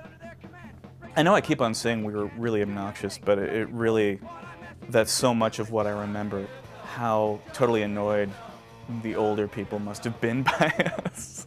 So just be yourself, just be yourself, just be yourself, okay? Well, there were definitely older bands that were willing to help us out and give us shows. Articles of Faith and Naked Raygun were really big supporters of the younger kids.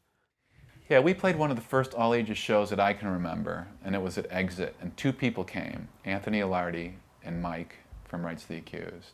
2 people. These guys were kids. They were like raw, like 14 years old when their moms first started dropping them off to back us up.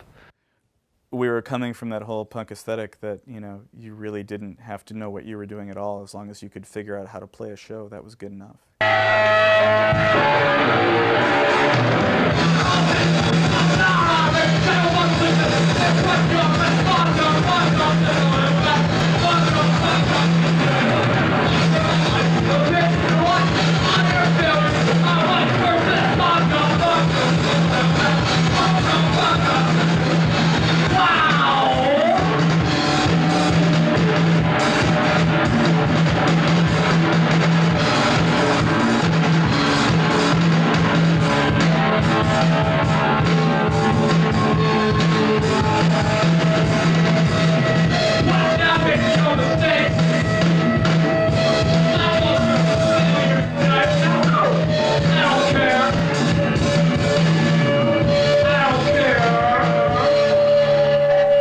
Rights of the Accused were really a funny band. They were sort of like the cultural equivalent of the Beastie Boys for Chicago. Like they took nothing seriously and everything was a gag.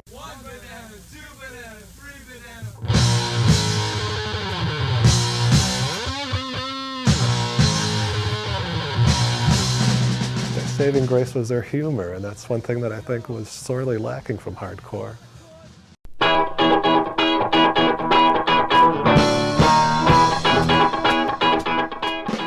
Man, Rights of the Accused, I've never seen a group of guys that young have such command over an audience. Rights of the Accused had songs like Mean People Suck. Mean people suck! Mean people suck! They had their tongue firmly in cheek, and the rest of the hardcore bands didn't.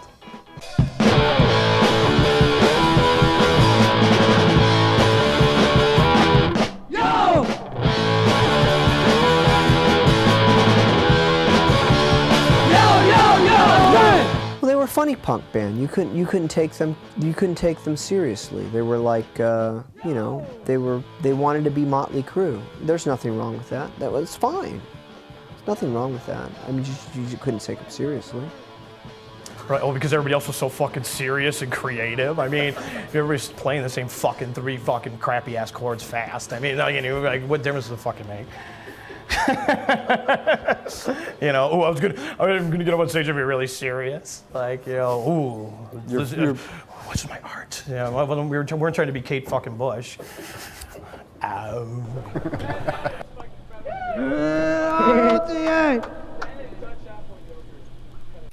There was a couple of bands our age. There was Negative Element. There was End Result. That might have been it at the time, actually. Wax Trax was the central point, and that's where, you know, everyone would go to pick up their cool records and everything, and that's where Steve, our brother, hooked up with Rights of the Accused. He found an ad that he answered. The only guy who answered the ad. During that time, I was in a Southern Boogie band. And then we got the Steppies, and then we found this whole little clan of, you know, these guys from the far suburbs who were, you know, really bizarre and great and creative.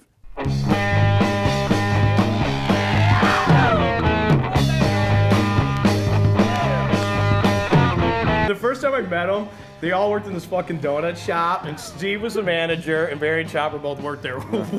Good idea. And they were always like hacking and sneezing and coughing and spitting in the fucking donut mix and shit.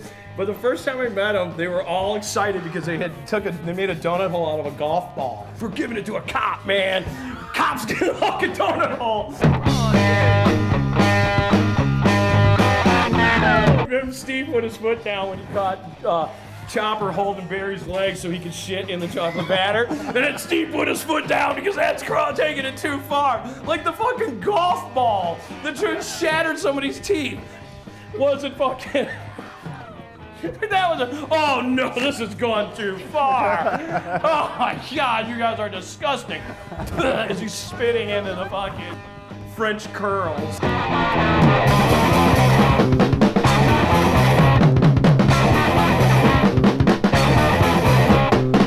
Negative Element, anti-Pac-Man. Can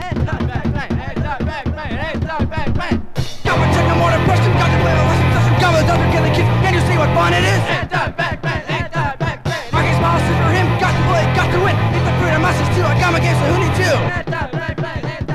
That whole 7-inch, I mean, it was just, is a landmark in itself, just because you didn't have to be so glum and bitter to be punk rock in Chicago. Pac-Man was more important to us than Ronald Reagan at the time. There was a band called Negative Element who were really sloppy and really messy and totally chaotic, and I liked them.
the thing that was interesting was that at the same time that this sort of generic hardcore stuff started coming in, some of the freakiest fringe music was still being made.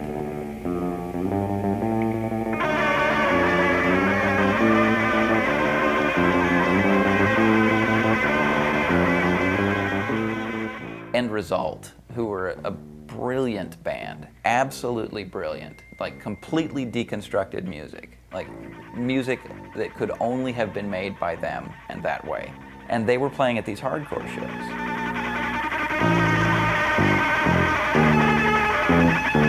The music was not hardcore in the sense of aggressive macho rock, but it was definitely avant-garde, brilliant, inspired, and insane.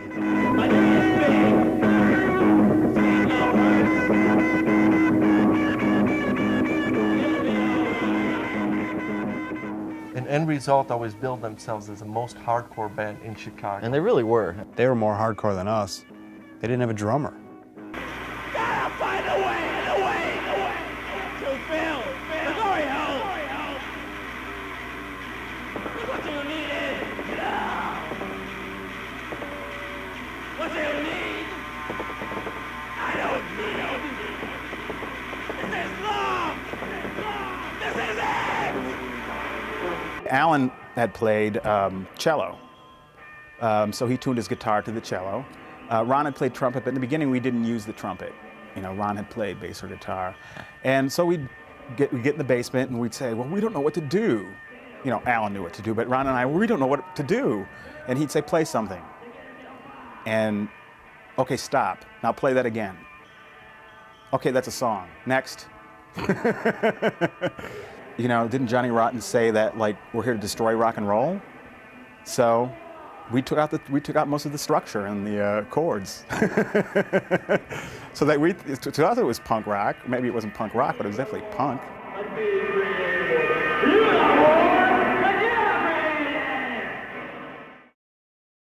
There was this sort of subclass of punk, the kiddie punk. 12-year-old kids are just banging and clanging, you know, and they're doing what people say kids do, the way, you know, adults tend to find it funny when babies dress up in adult clothes or wear daddy's shoes, you know, try to walk around in daddy's shoes, but that's all it is.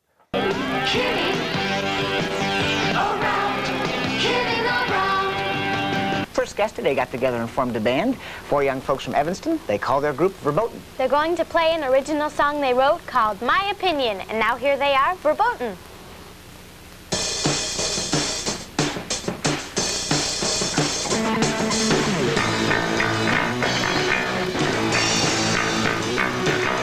Move my way, I'll follow you. Don't go away, you do what I do. Sudden setback, don't tell me how to act.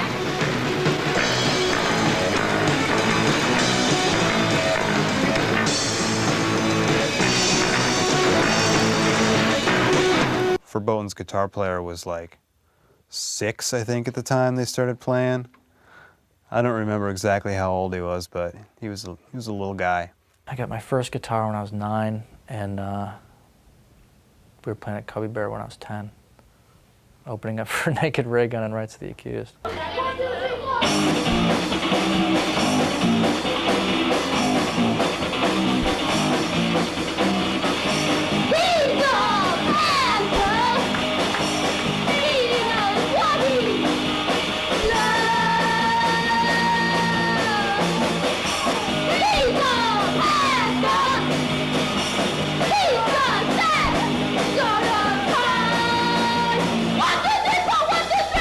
Yeah, they were like 10-year-olds and 11-year-olds, and they were awesome. Musically, they were really, really good for how young they were.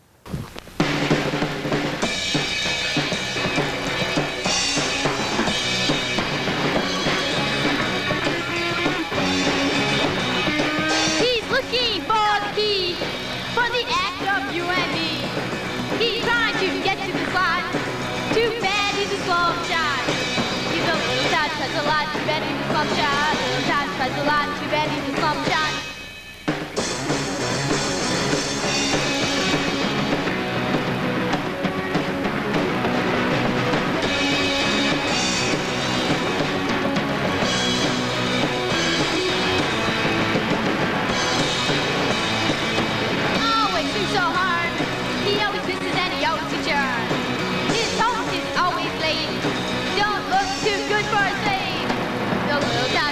line, too bad he's a slum child. Dad tries the line, too bad he's a slum child. I had not yet gone through puberty. I was 10.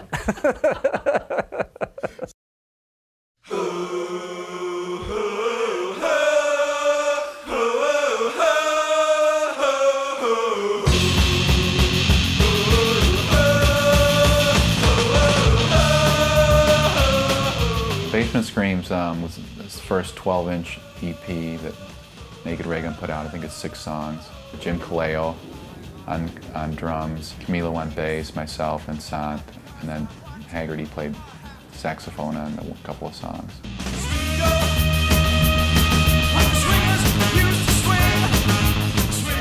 I remember saying, you know what? I think it'll sound better if I lay down a track of guitar. And I remember Santiago saying, no, you're not gonna. Put it out ourselves, pressed 2,000 copies, distributed it ourselves. Sold pretty decently, got some notoriety. Then just about then, Santiago, decided he was going to split the band. I'm not sure for what reason. Yeah, because we were, we would argue about, stuff. It's like, I don't want to play that shit, And then they would turn around and say, well, we don't want to play your shit, So I don't think they were really that upset, so. At the time, we had John Haggerty, who played saxophone on the first record. As a sax player, John was a really great guitarist. After Santiago decided to leave, he thought that the band would fall apart without him, and maybe it should have. But John stayed on and really took over the duties quite capably. Haggerty's sound was just so solid and so huge and so always exactly the same. Throb Throb was probably our biggest artistic achievement. Because that record really reflects, 4 years even of songwriting from different members, from like maybe 6 members. We kind of continued writing songs after Sant left in the same style that he had written them in. At least I did.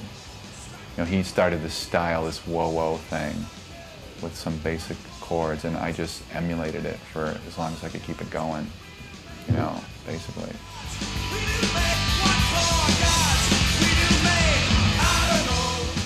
That's when people really started paying attention to us, just because it started to get more consistent and consistently good. We sounded good live then.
I remember the first time I met Steve Albini, and it was a bad incident. Steve Bjorklund and I were walking down the street, and Bjorklund was drunk, and we had just left Wax Trax Records, and Bjorklund was like, he would drink during the day and stuff. He was shit-faced. And he came across Steve Albini. He goes, "Hey Steve, this is Jeff," and we met and shook hands and stuff. Then Bjorklund did this bad thing where he picked Albini up over his head like a professional wrestler. Picked him right up.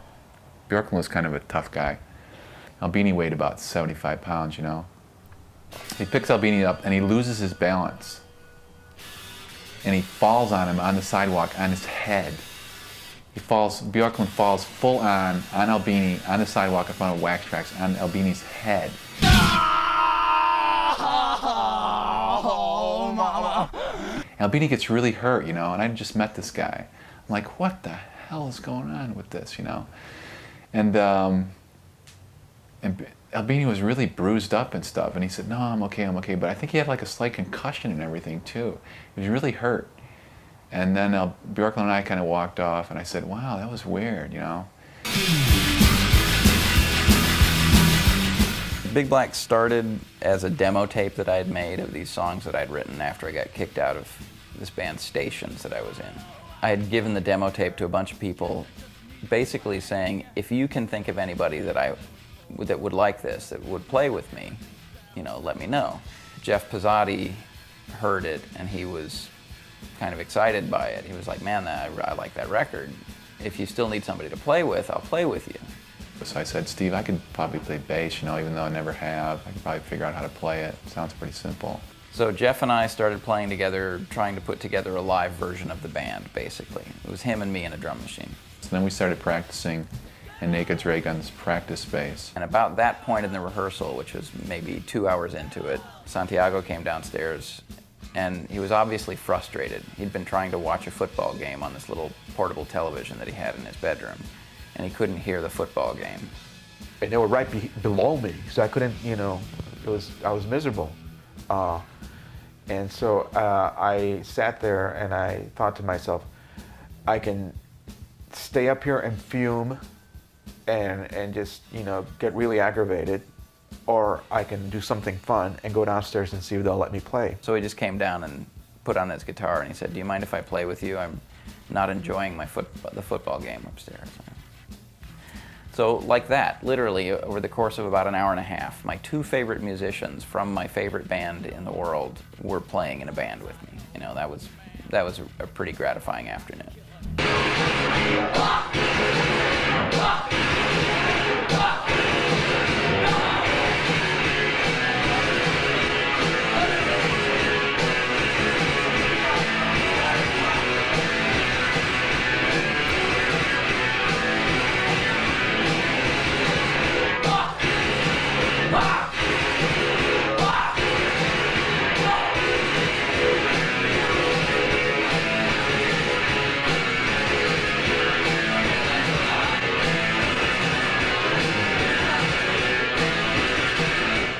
Just really worked with me and Steve. It was a natural, you know, Steve, it's like a telepathic thing.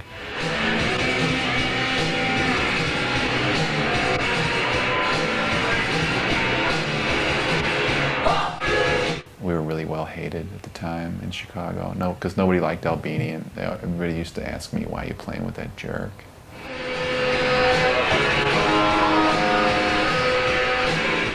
I was quite comfortable with the idea that we weren't a popular band, you know? That didn't bother me at all. Like, if the people that like, you know, Articles of Faith and Life Sentence, and if those kids don't like us, that's fine.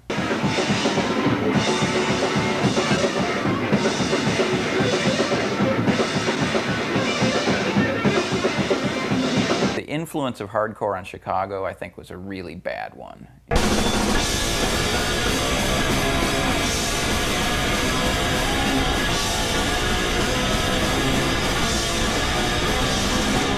New bands coming up suddenly had a template. Like, okay, we can sound like that. Like, we can sound like the Dead Kennedys, or we can sound like Minor Threat. And then it'll be preordained that we will be good. I am untouched in my quest for the hunting. When, you you know, like everybody's conforming to a certain look and a certain attitude. That was kind of a bummer. I mean, you look out there at everything coming up, everybody of a certain age or a certain, you know, background or something, and they all kind of look the same, they all kind of act the same, and they all kind of listen to the same music, and you start to think, wow, this is what I was getting away from before, you know.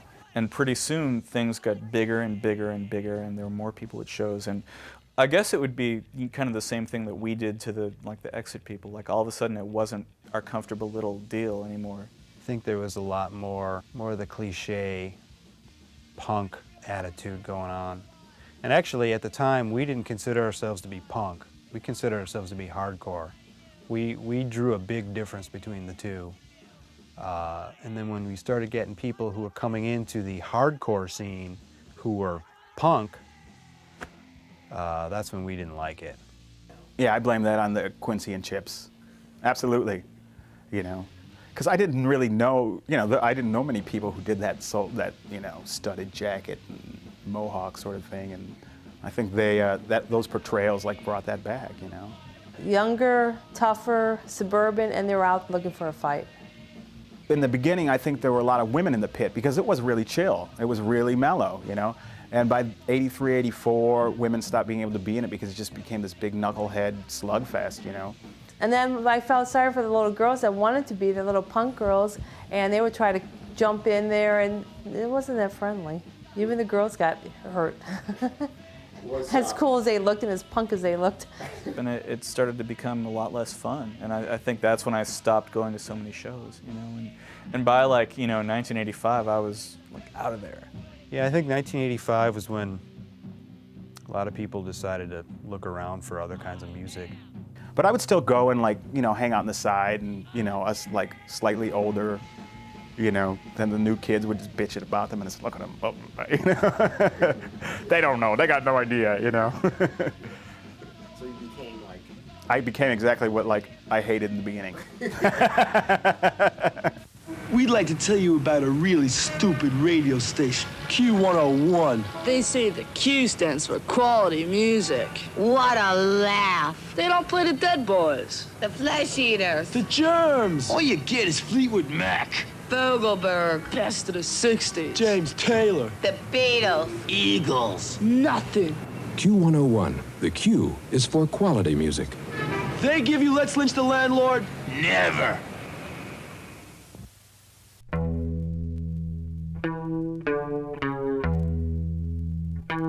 See this book, the complete and thoroughly thorough history of punk rock, right? Okay, this should be interesting.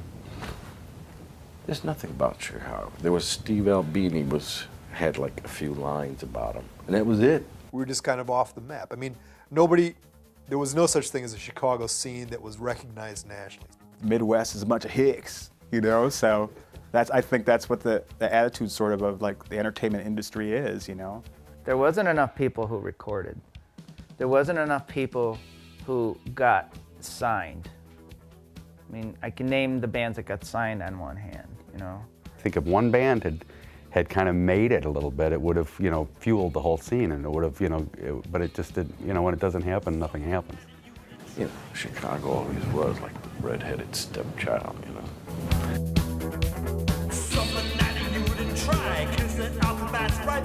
I had people tell me that they thought this was going to turn into something. This is going to change the world. You're nuts. It's not going to change the world. I might change music. I was ready to, and I wasn't even sure about that. I thought, we'd do our thing, we'd be around for a while, it would be forgotten, everything would go back to the way it was prior to us showing up. Somebody wrote a book, I think it was a Boy George biography. I don't care about Boy George, but the title was great. It's called As If Punk Never Happened. And that's exactly where we are now. I mean, it's kind of like classic rock now. It's like I'll walk into some store and some kid will have a mohawk and a leather jacket. And it's like, oh, it's retro. Nowadays, it's fairly ubiquitous. You can't really get away from punk or people who think they know punk. They have more tattoos, more piercings, and they know what the uniform is all about. In the old days, people did whatever they wanted to do, but now it's like everybody's got a pretty good idea of what you should do if you want to be into it, you know. Once it became like a generic look, I kind of felt like anybody adopting that was, you know, fair game. Like, okay, you're an idiot, you know. So now when I see if I see somebody reviving that look, I don't get all warm and fuzzy, you know. It's like somebody reviving the Nixon administration or something, you know. It's an ugly memory. My impression of the ones that I see, the ones that I've talked to that are really, really out there, I don't think they're all that bright. I've met so many racist, sexist, just downright closed-minded people dressed up like that. That, you know, it's fashion, you know, fashion. Literally, I see Minor Threat t-shirts from kids who weren't born when Minor Threat broke up. What do I think? Get your own fucking scene. Do your own thing, you know. I'm not supposed to like what you do. I'm almost 50 years old. You should be doing something that's going to really annoy the shit out of me. And you're failing because, you know, I like punk rock. So, you know, you've failed. Are there punk rockers today? There's people that look like punk rockers today. They but sound like punk you know, rockers. it's the equivalent of me putting on a tie-dyed shirt and hippie beads and growing my hair and, hey, I'm a hippie. Well, it's dead and gone. I mean, get your own movement. But then again, I don't think it's fair to blame people for their age. I mean, you can't help when you're born, and if you want to make a certain kind of noise, you know, I mean, I suppose you could second guess people's motivation all day long. That's not something I'm terribly interested in doing. I mean, I'd rather second guess my own. There's still a lot of good punk bands, a lot of good bands out there playing good hardcore music. It just doesn't have the same feeling, the same anger, the same energy that was back in the old day. It's like bands were then, but not as good. You know, and there's not the immediacy or the conviction. But they don't seem to be as into it as we were. It seems to be a lot more boredom going on. I've been to a few punk shows recently, and they just kind of stand around. The punk rock in the late 70s and early 80s, there was a lot of irony and sarcasm, and I think some of that is kind of lost now. They got the chords, they got, you know, the beats, they just don't have the spirit, they just don't understand it. It's been codified and turned into like this mainstream mall culture, you know, just another way to advertise, you know, tennis shoes and stuff, and it's really, really sad. The bands I used to go see that I really worshipped, like, they didn't make any money. Like, they were doing it because it was a cool thing to do and because there was nothing else to do and because they wanted to. Whereas now you can, you know, have a mohawk and be on MTV and have a big record. If you have a tour bus, if you have deli trays and all red M&Ms, that's not punk rock. The music that passes for punk now, or the music that's called punk sort of stylistically now, is populist music. It's, you know, it's for jocks and cheerleaders and, you know, kids on the pep club or whatever. You know, those are the people that like that kind of music now. That's who it's made for.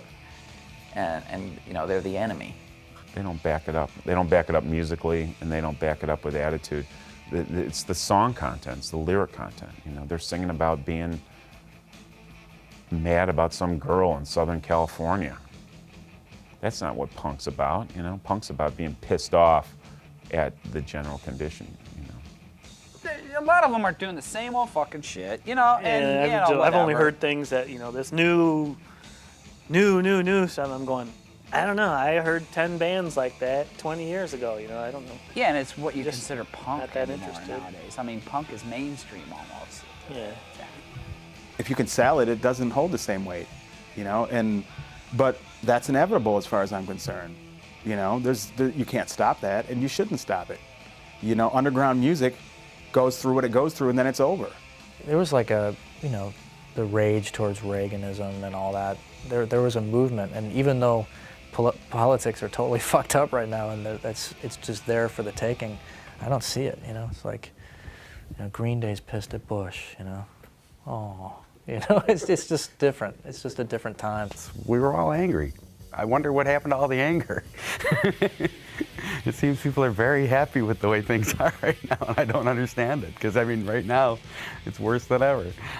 I mean, as long as their material needs and wants are being satisfied, they don't care. They're not going to get angry about much. And they just like this comfort zone that they have right now, because what's masquerading as punk is more commercial and politically correct than anything we ever did.